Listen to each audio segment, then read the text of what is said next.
Donald Albert Hall was one of the 20th century's great aeronautical engineers, and most likely you've never heard of him. But I guarantee you've heard of the plane he designed. The Spirit of St. Louis. It was 1926 and a race was on.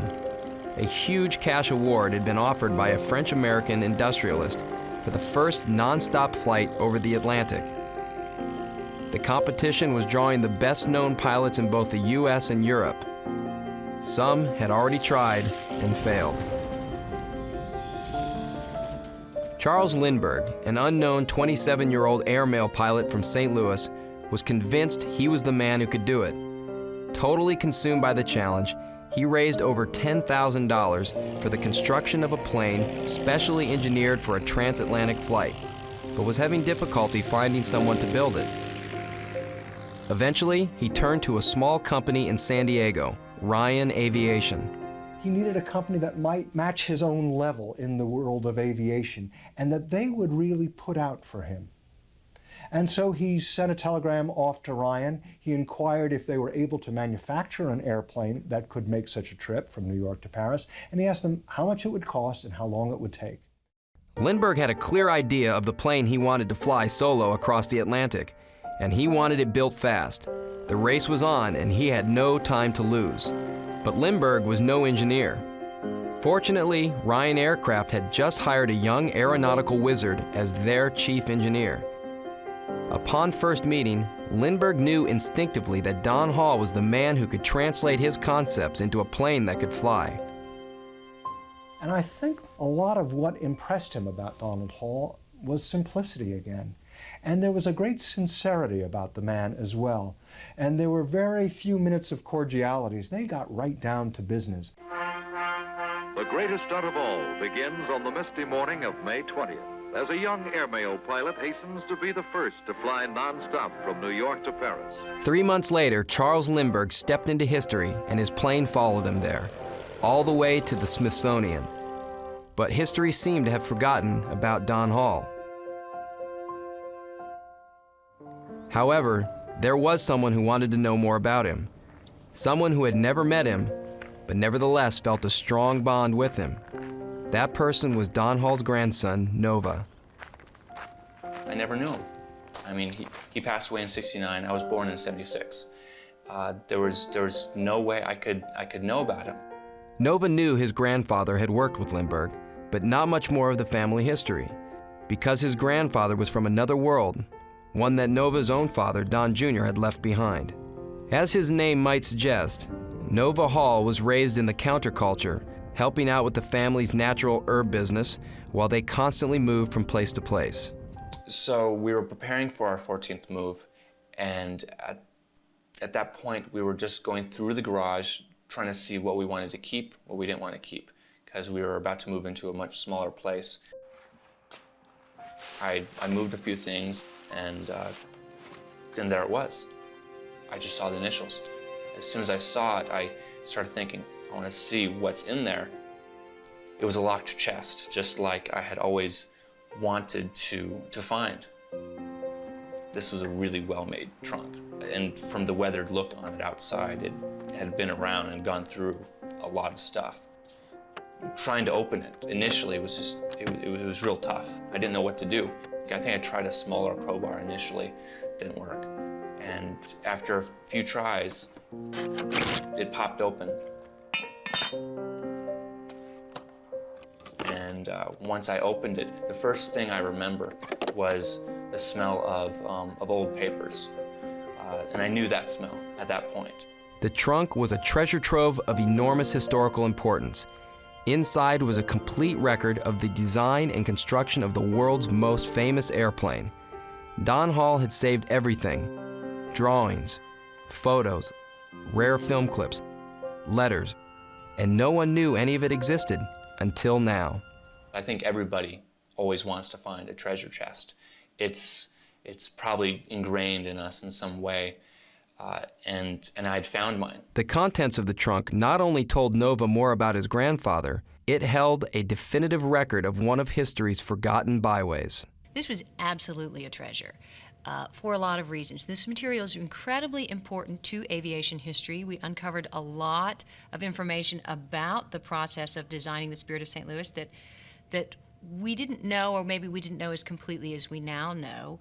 This trunk held all the secrets, all the details, all the records of the moment-by-moment decision-making that led to the creation of this unique aircraft. And you get a sense of that when you look at the material in the collection, when you see the wing design with the fingerprints all over it. That is just a sketch. It's not even a professional engineering design because they didn't have time to produce an exact engineering design of the wing. He had to just kind of scratch it out on the board. Hall moved a second desk into his cramped office for Lindbergh, and the two men were joined at the hip for the 60 days it took to construct the plane. Once they had agreed on the general design of the plane, Donald Hall just stayed up for days. I mean, at one point, 36 straight hours, really designing the plane, because they couldn't get on with the actual manufacturing of the plane until Hall had done his work. Piece by piece, the contents of the trunk opened a unique window into aviation history, documenting the construction of the plane and providing an insight into the life of an unsung American hero, and at the same time, drawing a picture of the man for his grandson. It became alive, and I saw what he did, what a human being who was 28, only a few years older than I am right now, was able to produce when nobody had ever done anything like that. Hall's calculations determined that Lindbergh needed at least 400 gallons of fuel to make it across, and he designed a plane that could carry the load. In fact, some called it a flying gas tank. You can see Donald Albert Hall trying to sneak in gas tanks into the wing, right? We need as much gas as possible to get across the ocean, so not only did he make this huge fuselage, he stuck them in the wings, but again, you see their fingerprints all over it, you see pinholes, you see it's a working model. And I think that's one of the other interesting things about the design of the Spirit of St. Louis, that Lindbergh and Hall were really working so much together. It's almost as though Hall were designing a glove to fit over the hand that was Lindbergh.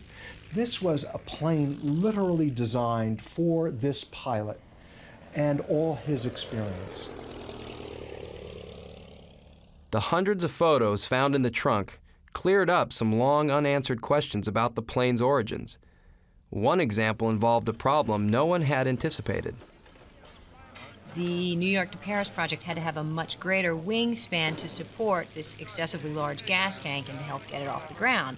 And so when they built the plane inside the warehouse, they added 10 extra feet or so, not realizing that that would make it impossible to get it out the traditional warehouse doors. And they could then hoist it out onto a railway car that they could push along some siding right up against the building. Then they would get a derrick that would lift the wing onto a waiting truck, and then they would cart the wing out along with the fuselage out to where they were going to test the plane. But perhaps the most amazing item discovered inside Donald Albert Hall's monogram memory chest was a solitary can of film, with footage never before seen in public and missing for almost 75 years. Though the old nitrate-based film was badly deteriorated, there was enough of it left to reveal the first flight ever of the Spirit of St. Louis. When Lindbergh took this plane up for the first time, it was one of the most thrilling flights he ever took, not just because this plane had been built for him, but he had never been in a plane, he said, that lifted off so quickly. It was kind of magical for him. I mean, this plane really worked, and he immediately got the feel of it, the hang of it, and it was all quite wonderful. And he went up and he flew over Ryan, he flew over the factory, and he tipped his wings and did a salute to all the people who had worked on the plane. And they spent the day doing more tests, each test with a little more fuel, a little less fuel. And at the end of the day, the whole team, everyone who had worked on the plane, came out and they did a team photo, just lining up, going really from one end of one wing to the other. Soon after the test flights, Lindbergh, worried that someone else would beat him to the punch, hurriedly flew to the East Coast to prepare for the transatlantic flight. There are a few moments in every century that become our milestones. And Lindbergh's flight from New York to Paris was one of those. And in that instant, the Earth became small.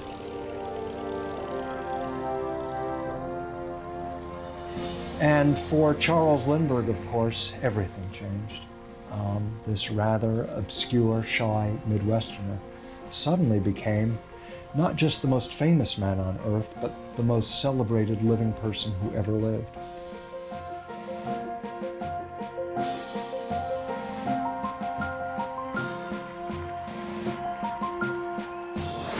Lot number 8442, Spirit of St. Louis, and $500 for the lot. Nova took some keepsakes and then put the rest of the trunk's contents up for auction, hoping these documents would bring to light the enormous contribution of his grandfather. 3250, 35, no advance, last call, $14,000. 3574, $14,000. That's the way to be strong. The combined sale price brought in almost $200,000.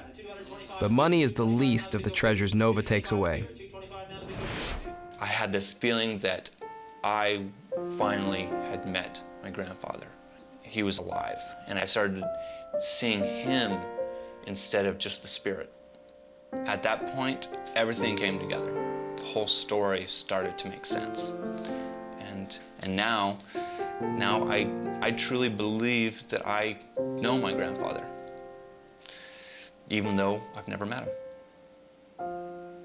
I think this entire collection, the papers, the drawings, the photographs that belong to Donald Albert Hall give us a great insight. It's a great overview, not just of this one particular project, but of the whole career of one of the country's most important aviation engineers. Lindbergh had the drive, had the focus, had the aeronautical knowledge, but Hall was the engineer, the one with the nuts and bolts ability to craft the machine, to make the machine that Lindbergh could then fly across the ocean.